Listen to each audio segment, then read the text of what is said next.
Hello dear student, today we are going to do our next numerical. So yesterday we have discussed only 5 numerical. So today we are going to start our 6th numerical. Statement of 6th numerical is like this. Two charges plus minus 10 microcoulomb are placed 5 centimeter apart. दो charges हैं, एक plus 10 microcoulomb है, दूसरा minus 10 microcoulomb है और ये दोनों एक दूसरे से 5 mm दूर रखे हुए हैं. Determine the electric field eight a point P on the axis of the dipole. अब उसने खुद ही बोल दिया, अदरवाइज आपको भी समझ जाना है. अगर इस तरह से दो चार्जेज जो हैं एक दूसरे से बहुत ही कम डिस्टेंस पे रखे हुए होते हैं तो वो एक डाइपोल बन जाता है. तो इलेक्ट्रिक फील्ड निकालना है. फर्स्ट जो कंडीशन है, at a point P on the axis at a point P on the axis of the dipole 15 centimetre away from its centre on the side of positive charge as shown in figure. तो पहले हम एक ही part की बात करते हैं, फिर second part की बात करेंगे.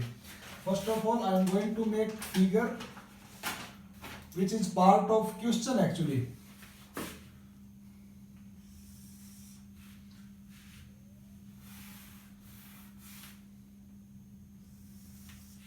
This is a dipole 5 mm.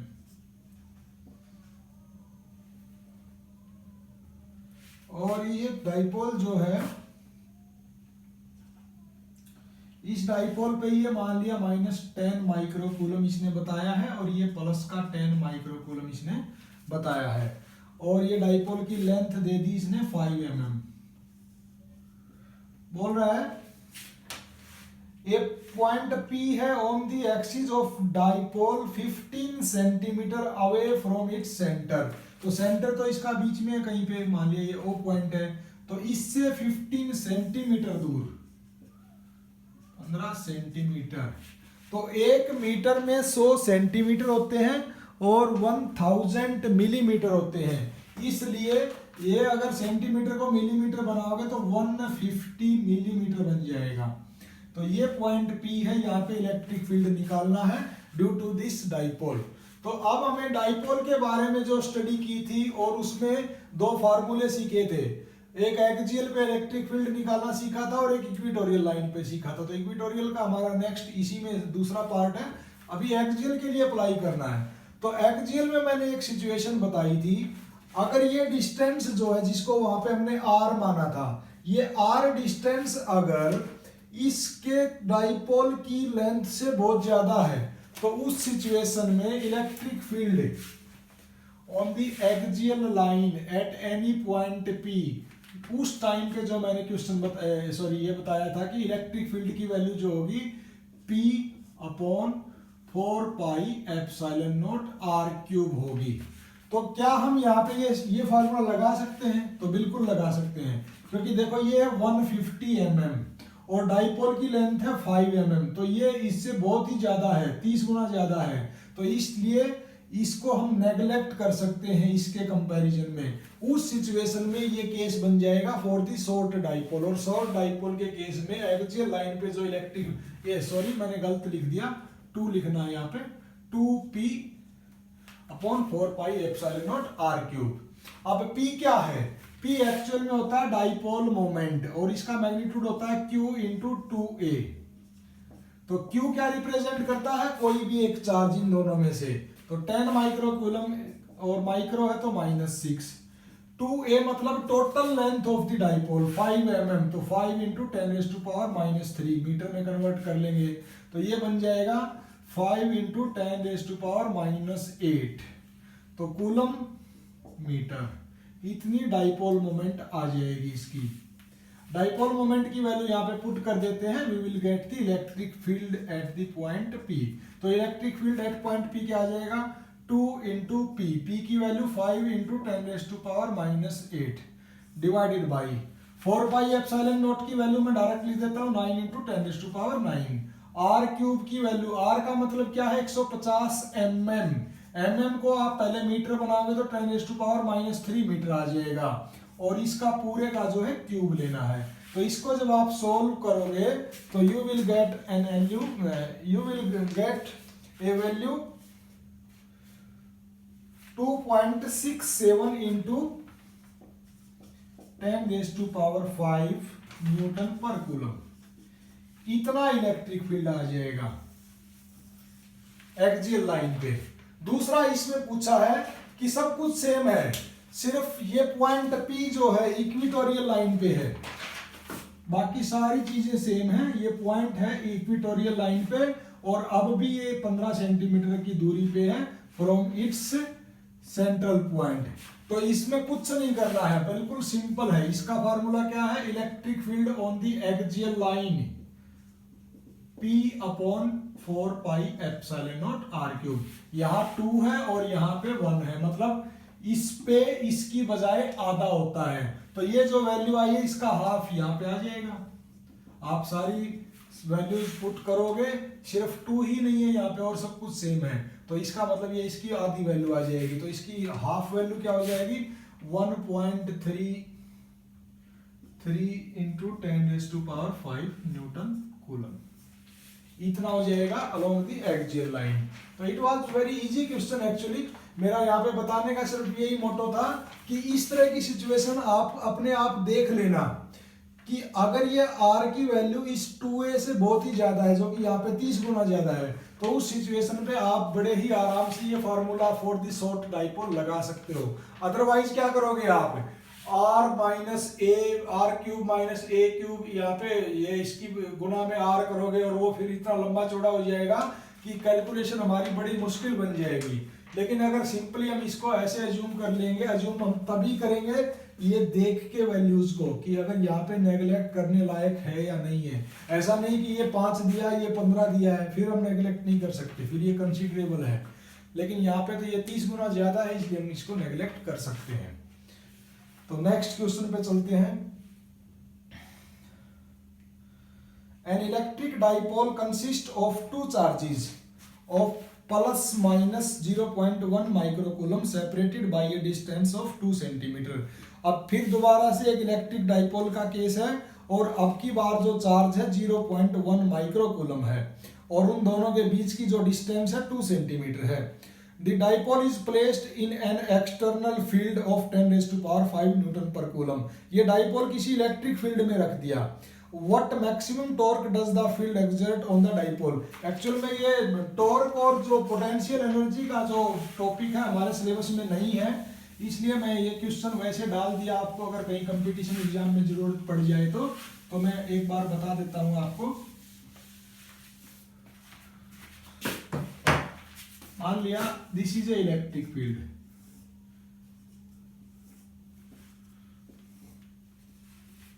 और इस इलेक्ट्रिक फील्ड में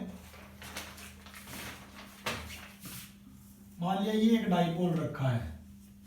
इलेक्ट्रिक फील्ड की ये डायरेक्शन है और डाइपोल की मान लिया ये -q चार्ज है, ये +q चार्ज है, तो इसकी ये डायरेक्शन है और दोनों के बीच में एंगल जो है थीटा है। तो इन दोनों के बीच में जो टॉर्क की वैल्यू आती है वो आती है P×E,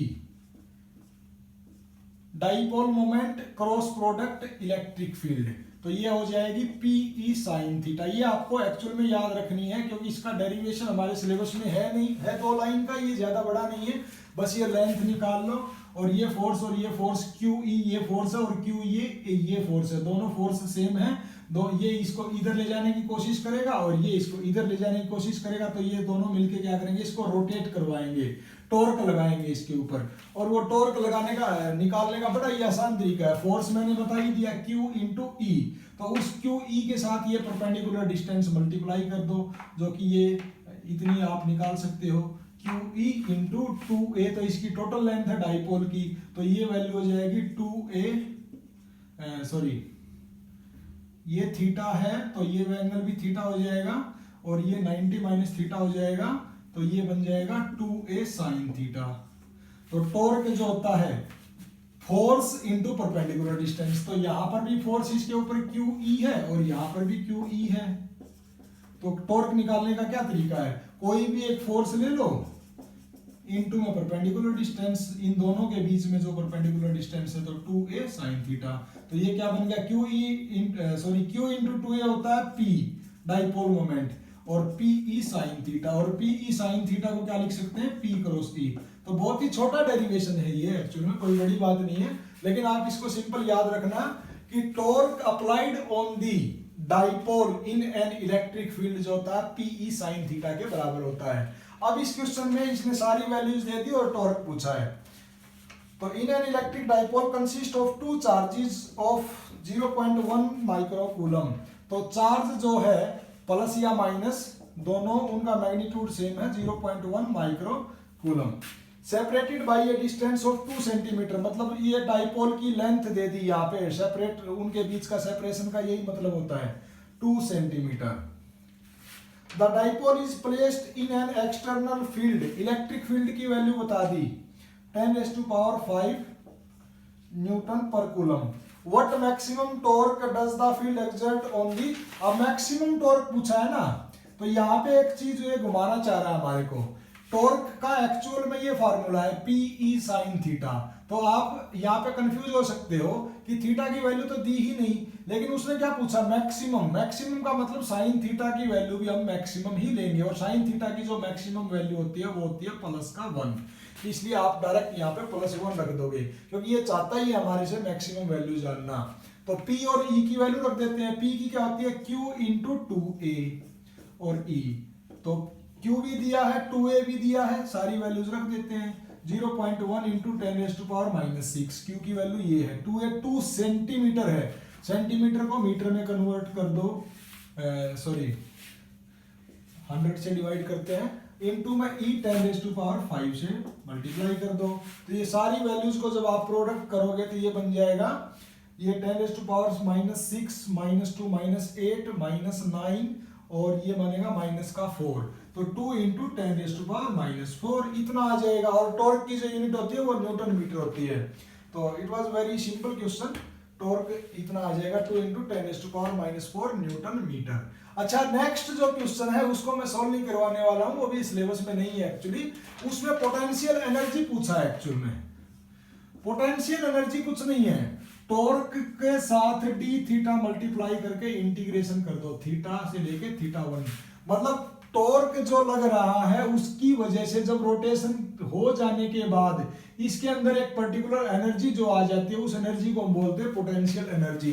तो इसमें क्या किया कि इस टॉर्क ने हमने मान लिया कि डी थीटा एंगल से इसको रोटेट करवाया, और डी थीटा एंगल से रोटेट करवाने से वो क्या आ जाएगी, सिर्फ D you small amount of potential energy, और टोटल निकालनी है तो उसको इंटीग्रेट कर दो θ1 से लेके θ2 तक। तो बड़ा ही सिंपल है, वो भी आपका ऐसे आ जाएगा PE cos θ2 माइनस cos θ1, क्योंकि साइन थीटा का इंटीग्रेशन क्या होता है cos थीटा होता है, तो बस θ1 और θ2 की वैल्यू रख दो।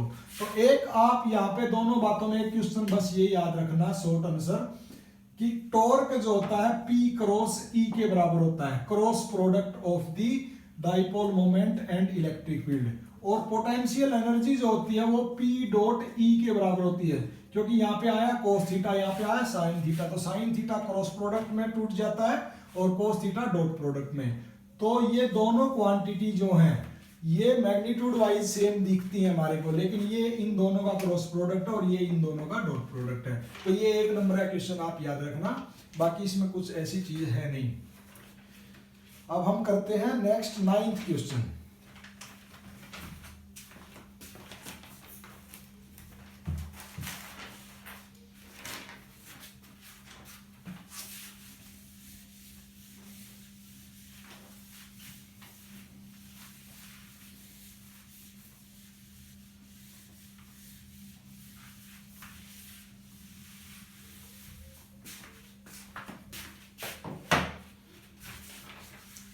अब हमारा जो 3rd चैप्टर है इलेक्ट्रोस्टैटिक पोटेंशियल, अब सारे हम वहां से क्वेश्चन सोल्व करने वाले हैं उस चैप्टर से।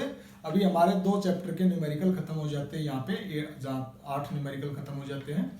अब 9th question, 2 metallic sphere of radii r and 2r, 2 sphere है, एक की रेडियस है r और दूसरे की उससे बिल्कुल double 2r, are charged so that both of these have same surface charge density sigma, दोनों को चार्ज किया जाता है और दोनों को इस तरीके से चार्ज किया जाता है कि दोनों की जो सरफेस चार्ज डेंसिटी है वो सेम बने सिग्मा। तो if they are connected to each other with a conducting wire, in which direction will the charge flow and why. तो पहले हम इसको स्टेटमेंट को देखते हैं क्या दिया है इसमें।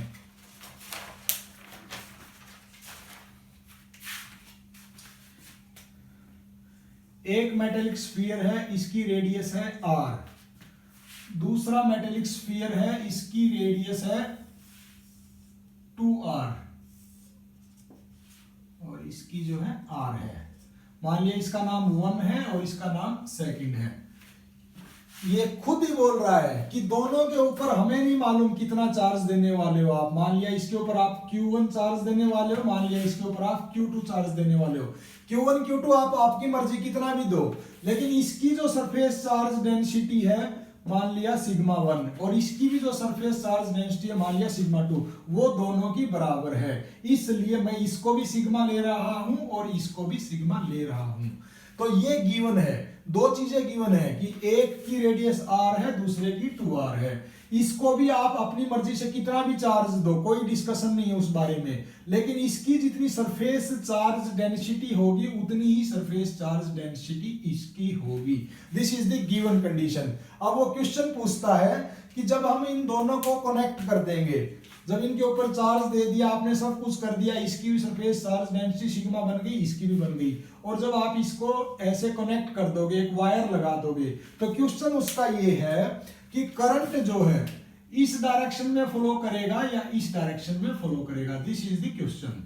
तो पहले जो गिवन है उस कंडीशन को अप्लाई करो और उसके बाद देखते हैं कि क्या करना है, कैसे पता लगाना है कि करंट किस डायरेक्शन में फ्लो करेगा। तो सबसे पहले सरफेस चार्ज डेंसिटी का क्या मतलब होता है? सरफेस चार्ज डेंसिटी, इसका मतलब होता है total charge divided by total surface area. तो एक बार मैं ये कंडीशन लगाता हूं फर्स्ट के लिए, तो इसकी डेंसिटी सिग्मा, क्योंकि दोनों की सिग्मा 1 और सिग्मा 2 सेम है तो मैं सिर्फ सिग्मा ही लिख रहा हूं। तो इसके ऊपर जो हमने चार्ज दिया वो दिया Q1, इसलिए मैंने इसका नाम लिख दिया Q1 divided by 4 pi R1 का सरफेस एरिया ऑफ स्फीयर क्या होता है 4 पाई R स्क्वायर होता है। तो अभी हम फर्स्ट की बात करें तो 4 पाई R1 का स्क्वायर, और R1 जो है किसके बराबर है? R के बराबर है, और R2 जो है वो 2R के बराबर है। तो R1 की जगह सिंपली हम क्या लिख सकते हैं? 4 पाई R स्क्वायर। अब हम इसी चीज को अप्लाई करते हैं सेकंड पे, वहां पे भी सरफेस चार्ज डेंसिटी तो सेम ही रहने वाली है सिग्मा। इसके ऊपर जो चार्ज दिया मान लिया Q2 दिया, तो Q2 अपॉन 4 पाई R2 का स्क्वायर, लेकिन R2 किसके बराबर है? 2R के बराबर है, इससे डबल है बिल्कुल। तो इसकी वैल्यू रख देते हैं 4 पाई 2R का स्क्वायर। तो ये बन गया Q2 डिवाइडेड बाई, ये बन जाएगा 4 बाहर आ जाएगा, बाकी मैं इसको एज इट इज लिख देता हूं 4 पाई R स्क्वायर। मैं इसको मल्टीप्लाई जानबूझ के नहीं कर रहा हूं, अभी देखना आप क्यों नहीं कर रहा हूं। अब दोनों की डेंसिटी सेम है तो दोनों को बराबर होना चाहिए, इसलिए from 1 and 2 Q1 divided by 4 pi R square is equal to Q2 divided by 4, और बाकी same as it is 4 pi R square. तो 4 pi R square direct cancel हो जाता है यहां से, और हमारे को यहां से क्या मिल गया? Q2 is equal to 4Q1। ये जो गिवन कंडीशन इसने दी थी सरफेस चार्ज डेंसिटी सेम की जो इसने बताई थी, वहां से हमें ये पता चल जाता है कि Q2 is equal to 4Q1। मतलब जितना इसके ऊपर चार्ज दिया इसके ऊपर उससे 4 गुना चार्ज अगर हम देंगे तो इन दोनों की सरफेस चार्ज डेंसिटी जो है सेम हो जाएगी। अब क्वेश्चन हमारा ये है कि करंट अगर इन दोनों को एक वायर से कनेक्ट कर दें, इस डायरेक्शन से इस डायरेक्शन में फ्लो होगा या इस डायरेक्शन से इस डायरेक्शन में। अब देखो बच्चे एक चीज बड़ी गलती करते हैं, वो सिंपल ऐसे सोच लेते हैं कि इसके ऊपर जो चार्ज है वो ज्यादा है, इससे 4 गुना है पहले वाले से, तो इधर से जो चार्ज है इसके ऊपर फ्लो होगा और करंट की डायरेक्शन उधर से इधर की तरफ होगी। लेकिन ये कोई लॉजिक नहीं है। अगर आप ऐसे करके आओगे भले ही आपका क्वेश्चन ठीक भी हो लेकिन 0 नंबर मिलेंगे। लॉजिक क्या है? करंट जब फ्लो होता है जब कहीं पे पोटेंशियल डिफरेंस होता है, हाई पोटेंशियल से लो पोटेंशियल की तरफ करंट फ्लो होता है, ये है मेन कॉन्सेप्ट। पोटेंशियल जो है वो कारण है, फ्लो करवाने के लिए चार्ज पार्टिकल्स को या करंट का फ्लो करवाने के लिए। तो एक बार आप इसका पोटेंशियल निकालो, एक बार इसका पोटेंशियल निकालो, फिर देखो किसका हाई पोटेंशियल और किसका लो पोटेंशियल है, और फिर आप डिसाइड करोगे कि करंट विल स्टार्ट या flow from high potential to low potential. तो first of all we will get potential of first sphere. Potential sphere का बड़ा ही सिंपल, मैंने करवाया भी था, charge upon 4 pi epsilon not R1। तो Q1 upon 4 pi epsilon not R1। Video देख सकते हो, जिसको नहीं पता पोटेंशियल वाली वीडियो मैंने करवाई थी, वीडियो में भी करवा चुका हूं मैं। तो Q1 divided by 4 pi epsilon not, और R1 किसके बराबर है, R के बराबर है। ठीक है, अब V2 निकालते हैं, Q2 upon 4 pi epsilon not R2। तो Q2 upon 4 pi epsilon not R2 की जगह क्या लिख सकते हैं, 2R लिख सकते हैं। तो ये बन गया Q2 डिवाइडेड बाई 2 बार ले लेते हैं, बाकी same as it is 4 pi epsilon naught R। Let me check it is visible और नॉट। Okay fine. तो ये आ गया V2। अब हमारे को इन दोनों का कंपैरिजन करना है, पता लगाना कि कौन बड़ा है या कौन छोटा है। तो V2 बाई V1 करके देखते हैं हम लोग। V2 बाई V1, इसके नीचे ये आएगा, तो Q2 divided by 2 4 pi epsilon naught R। ये इसके नीचे आएगा तो नीचे वाली टर्म ऊपर चली जाएगी और ऊपर वाली टर्म नीचे आ जाएगी। तो यहां पे देखो आप, ये 4 पाई एप्सिलॉन नॉट R से 4 pi epsilon naught R cancel हो जाएगा, और मैं Q2 की जगह क्या लिख सकता हूं, Q2 की जगह तो मैं 4Q1 लिख सकता हूं। तो ये लिख दिया मैंने 4Q1 डिवाइडेड बाई ये 2 एज इट इज, और Q1 भी एज इट इज। तो Q1 से Q1 कैंसिल हो जाएगा, तो ये क्या आ जाएगा, 2 आ जाएगा।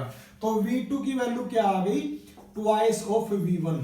मतलब जितना पोटेंशियल इसके ऊपर है उससे डबल पोटेंशियल इसके ऊपर होगा। तो ये हाई पोटेंशियल है, V2 is equal to 2V1 हमारा आया है। तो this is high potential and this is low potential. So current will flow from high potential to low potential. This will be the answer. So current will start flowing from bigger radius sphere to smaller radius sphere. तो ये आपको ऐसे answer देना है, because potential of this bigger sphere is twice, या आप इतना भी लिख सकते हो, more than this sphere. And current always flow from high potential to low potential.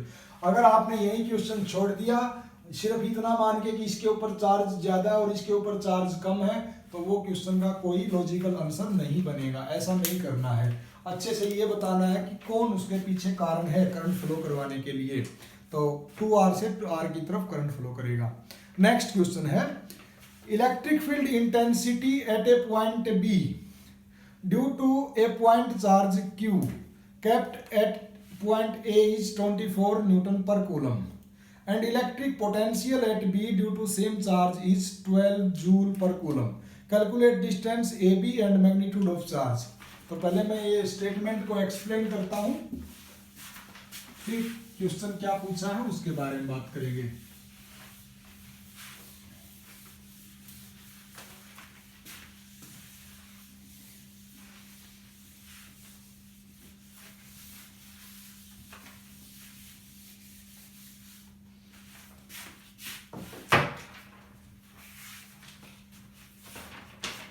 Electric field intensity at B due to a point charge Q kept at A। एक point charge A पे रखा हुआ है और इसका magnitude है Q। इसकी वजह से एट पॉइंट B, कोई भी पॉइंट है, यहां पर इलेक्ट्रिक फील्ड बोल रहा है, electric field at B due to A। तो ये बोल रहा है 24 न्यूटन पर कूलम है। दूसरी बात ये बोल रहा है कि यहां पे इलेक्ट्रिक पोटेंशियल जो है उसकी वैल्यू 12 जूल पर कूलम है।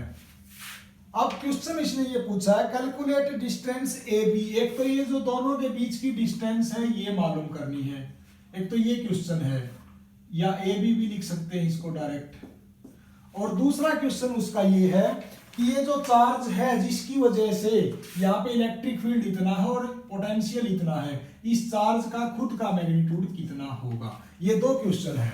तो पहले हम सोल्व करते हैं। हमें एक बात का पता है, इलेक्ट्रिक फील्ड और पोटेंशियल में क्या रिलेशनशिप होता है, E is equal to minus dV/dr। इसका क्या मतलब है कि किसी पॉइंट पे इलेक्ट्रिक फील्ड जो होता है पोटेंशियल ग्रेडियंट के बराबर होता है। तो वहां पे जो ये इलेक्ट्रिक फील्ड है ये किसके बराबर होगा, यहाँ का पोटेंशियल मतलब total difference of potential divided by total distance from A to B।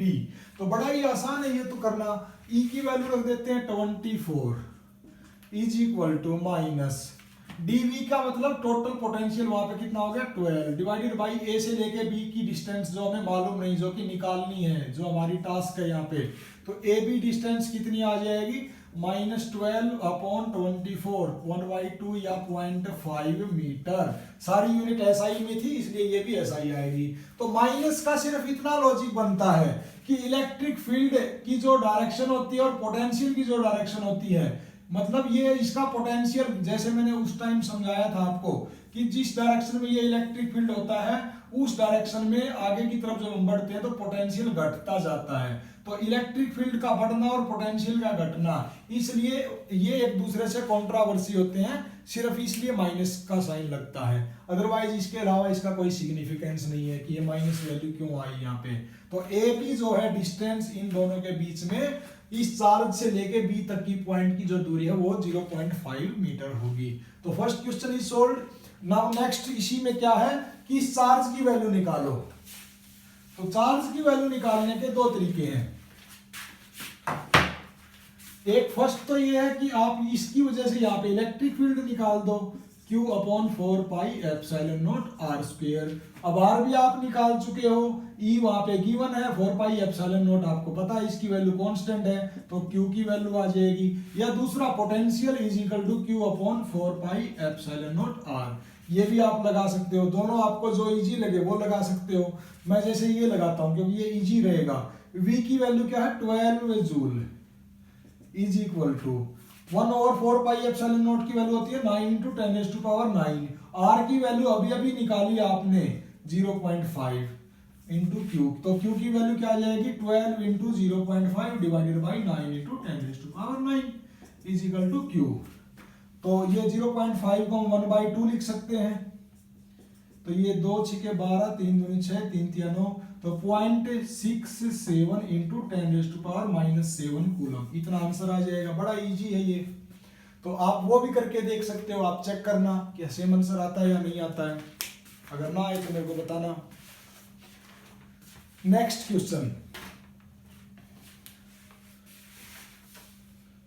ये क्या आंसर, हाँ ये -9 आएगा, सॉरी ये क्योंकि नीचे 10⁻9 लिखा है जो मैंने, ये सेम एज इट इज ऊपर चला जाएगा -9। To what potential must we charge, next question बता रहा हूं मैं। To what potential must we charge an insulated sphere of radius 14 centimetre so that its surface charge density is 1 microcoulomb per metre square. तो इसमें देखो पहले हम बात करते हैं, स्टेटमेंट को समझने की कोशिश करते हैं।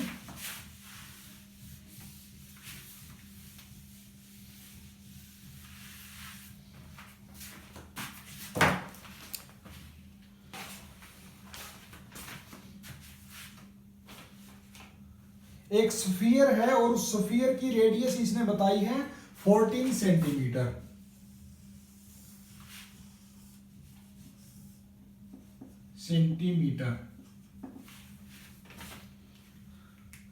बोल रहा है कि इसको कितना पोटेंशियल दें, मतलब कितने पोटेंशियल तक इसको चार्ज करें कि इसकी सरफेस चार्ज डेंसिटी जो है वो बन जाए 1 माइक्रोकूलम पर मीटर स्क्वायर। तो इसको कितने पोटेंशियल तक चार्ज करें, ये क्वेश्चन है। How much potential we should apply across this sphere so that its surface charge density would become 1 microcoulomb per meter square. This is question. तो अब पहले जो दिया है इसमें समझने की कोशिश करते हैं। सिग्मा सरफेस चार्ज डेंसिटी क्या होती है?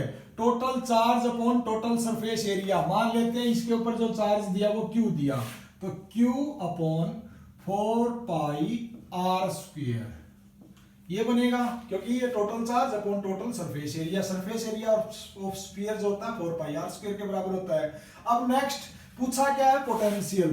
पोटेंशियल ऑफ ए स्फीयर क्या होता है? Q upon 4 pi epsilon not, सिर्फ r, ये पूछा है इसने, ये गिवन है।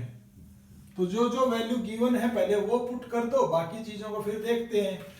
जैसे इस क्वेश्चन में ये जो गिवन है ये वैल्यू अगर हम पुट करने चले तो sigma into 4 pi r square ये किसके बराबर आ जाएगा? Q के बराबर आ जाएगा। ये Q की जो वैल्यू आ गई वो इसमें रख देते हैं जो पूछा है, sigma into 4 pi r square as it is रख दी मैंने, divided by 4 pi epsilon naught r। जो कैंसिल हो जाता है उसको कैंसिल कर देते हैं।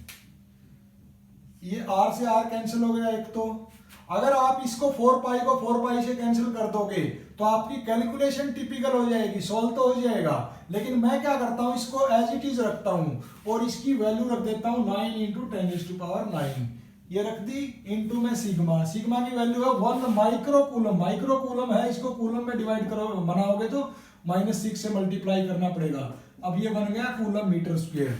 तो ये इसकी मैंने वैल्यू रख दी सिग्मा की 1 इंटू 10⁻⁻6 और 4 पाई की वैल्यू आप रख सकते हो बड़े ही आराम से 4 गुना 22/7 और इंटू में r की वैल्यू दी है 14 सेंटीमीटर। सेंटीमीटर को बना दो मीटर, 100 से डिवाइड कर दो। अब ये जो भी वैल्यू आएगी वो हमारा आंसर होगा। अब इसमें आप सिंपल इसको सोल्व कर सकते हो। ये 7 दूनी 14, ये 2 0 इधर से चली जाएंगी तो ये बचेगी 10⁻7 और ये बन जाएगा 22 चौके 88, 88 के साथ 9 को मल्टीप्लाई करेंगे तो 9 8 72, 7 9 8 72 और 7 79।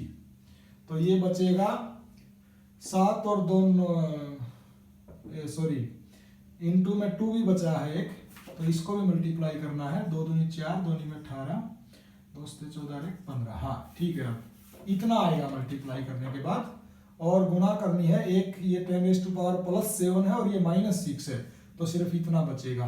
तो इतने वोल्ट अगर आप इसके ऊपर अप्लाई करोगे, इतना पोटेंशियल इसके ऊपर अप्लाई करोगे, जिस स्फीयर की रेडियस 14 सेंटीमीटर है तो उसकी surface charge density 1 microcoulomb per metre square बन जाएगी। तो ये हमारा क्वेश्चन था। तो बड़ा ही सिंपल था ये क्वेश्चन। नेक्स्ट क्वेश्चन है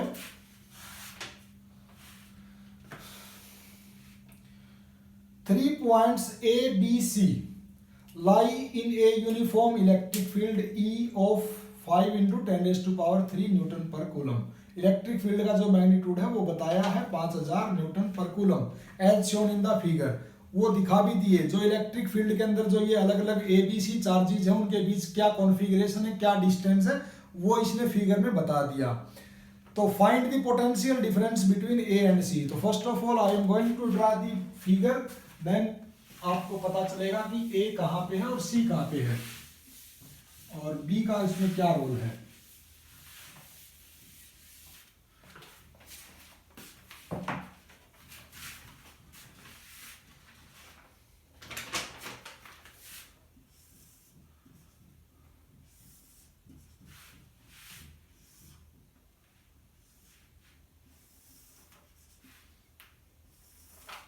ये इलेक्ट्रिक फील्ड की डायरेक्शन दी है और इसका मैग्नीट्यूड भी बताया 5000 न्यूटन पर कूलम।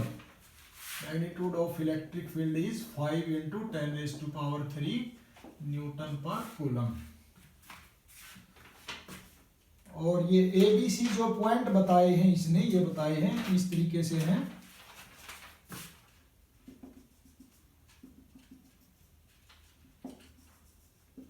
ये ए पॉइंट है और ये सी पॉइंट है और इसमें ये बी पॉइंट इसने दिखाया है।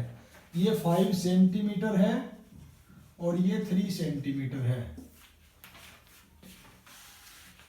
तो पोटेंशियल डिफरेंस निकालना है। 3 point ABC line in uniform electricity, find the potential difference between A and C. तो हमें ए और सी के बीच में पोटेंशियल डिफरेंस निकालना है, मतलब VAC निकालना है। तो VAC का क्या मतलब है, VC माइनस VA। अब VC माइनस VA ये निकालना हमें। तो हमें यहाँ का पोटेंशियल मालूम होना चाहिए और यहाँ का पोटेंशियल मालूम होना चाहिए। हमें तो कुछ भी मालूम नहीं है, हमें सिर्फ इतना बताया कि ये पॉइंट दिखाए गए हैं, इनके बीच में डिस्टेंस आपस में इतना है। दूसरी बात, ये इलेक्ट्रिक फील्ड की डायरेक्शन बताई गई और इस इलेक्ट्रिक फील्ड का मैग्नीट्यूड बताया है। तो अब हम क्या करते हैं, इसको थोड़ा सा और आगे बढ़ाते हैं ताकि ये कुछ इजी हो जाए। क्या मैं इस VC माइनस VA को ऐसा लिख सकता हूं, VC minus VB plus VB minus VA। मैंने बीच में क्या किया, एक VB को जोड़ दिया, एक VB को घटा दिया, तो उससे कुछ तो फर्क नहीं पड़ने वाला। तो ये दो चीजें बन गई, VC minus VB plus VB minus VA। तो जहां हमारे को VC माइनस VA चाहिए था, उसकी जगह अगर हम ये VC माइनस VB और VB माइनस VA, मतलब ये पूरा निकालने की बजाय हम ये निकाल लें, उसके साथ ये जोड़ दें, तो भी हमारा आंसर सेम आएगा। मतलब VC माइनस VB निकाल लें और VB माइनस VA निकाल लें और दोनों को जोड़ दें, तो भी हमारा आंसर सेम आएगा। अब आप एक बात देखो, अगर ये VB माइनस VA निकालना है तो कैसे निकाल सकते हैं, इसकी डिस्टेंस मालूम होनी चाहिए पहले। तो ये 5 है और ये 3 है, तो ये कितनी आ जाएगी, 5 का स्क्वायर माइनस 3 का स्क्वायर और पूरे का स्क्वायर रूट, तो ये आ जाएगी 4 सेंटीमीटर। ठीक है।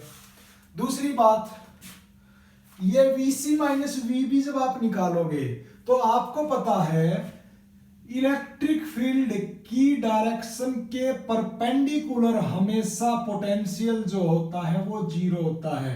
मतलब कोई भी कहीं पे भी इलेक्ट्रिक फील्ड अगर इस डायरेक्शन में है तो इस पे आप अगर कहीं पे भी आप इसके यहाँ पे परपेंडिकुलर ड्राई कर दोगे तो परपेंडिकुलर लाइन पे हमेशा पोटेंशियल जो है कांस्टेंट रहता है।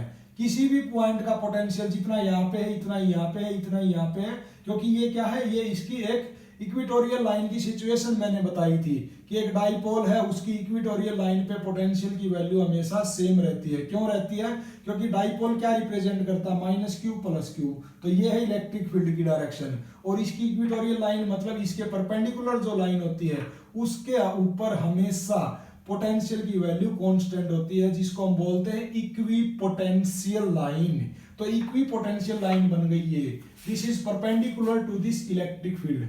तो इस लाइन पे B से लेके C तक पोटेंशियल की वैल्यू कांस्टेंट रहेगी। तो हम क्या कह सकते हैं, जितना पोटेंशियल B पे है उतना ही पोटेंशियल C पे होगा, बिकॉज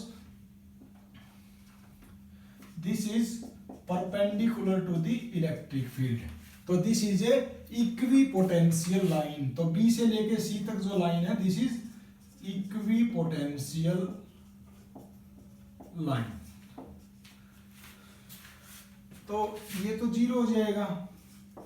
तो अब हमारे को जो VAC निकालना था, जो ये VC माइनस VA निकालना था, उसकी बजाय अगर हम VB माइनस VA निकाल दें तो भी हमारा आंसर सही आएगा। मतलब जितना पोटेंशियल डिफरेंस C और A के बीच में है उतना ही B और A के बीच में भी है। तो अब VB माइनस VA निकालना हमारे लिए काफी आसान चीज है। वो मैं कैसे निकाल सकता हूं, देखना। आपको एक सिंपल चीज पता है कि electric field is equal to change in potential divided by change in distance, मतलब पोटेंशियल ग्रेडियंट। तो ये कब होता है, ये तभी तो होता है ना कि जब आप जिस डायरेक्शन में इलेक्ट्रिक फील्ड है उसी डायरेक्शन में ड्रॉप इन पोटेंशियल को कैलकुलेट करते हो। अगर उससे हटके किसी दूसरी डायरेक्शन में आप कैलकुलेट करते हो, आपको नहीं आता है, वो कोई तरीका हमने सीखा नहीं है। हमने जो सीखा है सिर्फ यही सीखा है कि जिस डायरेक्शन में इलेक्ट्रिक फील्ड है उसी डायरेक्शन में पोटेंशियल का कितना ड्रॉप होता है, तो वो हम निकाल सकते हैं बड़े आराम से। अब देखो, electric field is equal to dV by dr है, तो हमें ये कंडीशन यहाँ पे अप्लाई करनी है। हमें क्या चाहिए, dV मतलब change in potential from B to A। तो change in potential from V to A अगर आप रखोगे तो ये आ जाएगा V B minus V A. इसके नीचे क्या लिखना पड़ेगा, डिस्टेंस का चेंज बी टू ए। तो ये तो 4 सेंटीमीटर है, 4 सेंटीमीटर को मीटर बनाओगे तो 10⁻⁻²। तो ये किसके बराबर होगा, मैग्नीट्यूड ऑफ इलेक्ट्रिक फील्ड के, और वो उसने दिया है 5 × 10⁻³ तो यहां से क्या आ जाएगा, V B minus V A. Let me check it is visible और नॉट। ओके, तो यहां से V B minus V A क्या आ जाएगा,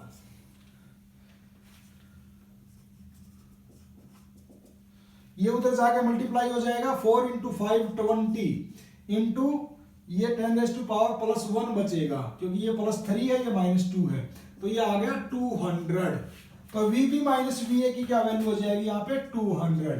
और यहाँ पे हमने माइनस नहीं लगाया तो वो माइनस मैं डायरेक्ट यहाँ पे लगा देता हूँ। माइनस का सिर्फ इतना ही मतलब है कि जिस डायरेक्शन में इलेक्ट्रिक फील्ड है उस डायरेक्शन में पोटेंशियल जो है डिक्रीज होता जाता है, और इसका कोई मतलब नहीं है। तो potential difference from A to C क्या आ गया, -200 वोल्ट। तो यहां से लेके यहां तक जो पोटेंशियल का ड्रॉप है वो -200 वोल्ट है। तो ये ही इतना ही जितना ए से लेके सी तक है उतना ही ए से लेके बी तक, उसके बीच में भी उतना ही पोटेंशियल डिफरेंस है। तो हमने बस यहाँ पे थोड़ा दिमाग ये लगाना है कि हमने जो ये ए और सी के बीच में पोटेंशियल मेजर करने वाले थे उसको तोड़ लिया हमने। पहले इसको ऐसे plus V B minus V B करके ऐसा बना लिया, ऐसी सिचुएशन बना ली कि V A C V B C plus V A B के बराबर होगा। और वहां पे हमारे को एक बड़ी सुटेबल कंडीशन मिल गई कि ये बी और सी के बीच में तो पोटेंशियल ड्रॉप है ही नहीं, क्योंकि ये एक इक्वी पोटेंशियल लाइन पे हैं दोनों पॉइंट। तो वहां से बड़े ही आराम से हमारे को वी ए बी निकालने का मौका मिल गया, और वो ही वी ए सी के बराबर है। और जिस डायरेक्शन में इलेक्ट्रिक फील्ड है उसी डायरेक्शन में पोटेंशियल बड़े आराम से हम निकाल सकते हैं, क्योंकि इलेक्ट्रिक फील्ड इज इक्वल